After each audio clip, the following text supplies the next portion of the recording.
করছি। আমি রাজনীতি করতে গিয়ে আমাকে মিথ্যা বানোয়াট প্রায় 200 মামলা দেওয়া হয়েছিল। আমাকে 6 বছর 9 মাস সাজা দেওয়া হয়েছিল। আমাকে 86 দিন ডিবির রিমান্ডে রাখা হয়েছিল। আমাকে হত্যা করার জন্য 2 বার গুলি করা হয়েছিল। তারপরেও আমি এই পদ থেকে সরে যাইনি, শুধুমাত্র একটি মাত্র কারণে। আমরা যারা এই দেশের সন্তান, আমরা যারা এই দেশে বেড়ে উঠেছি, এই দেশ, এই মানচিত্র, এই পতাকা আমাদের, এই পতাকাকে আমরা ভালোবাসি, এই দেশকে আমরা ভালোবাসি, এই দেশের প্রতি আমাদের কিছু দায়িত্ব এবং কর্তব্য রয়েছে।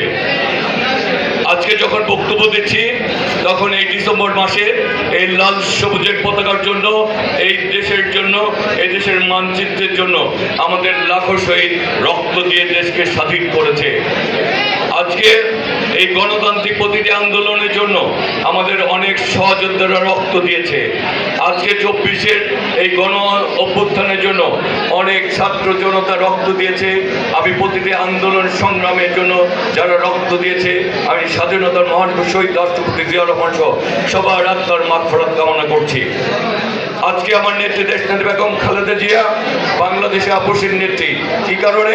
তিনি বাংলাদেশের মানুষের জন্য স্বামী হারিয়েছেন, পুত্র হারিয়েছেন, এক পুত্র আজকে নির্বাসনে রয়েছে, তার বাড়ি ভেঙে দেওয়া হয়েছে, তাকে জেলে দেওয়া হয়েছে, সাজা দেওয়া হয়েছে।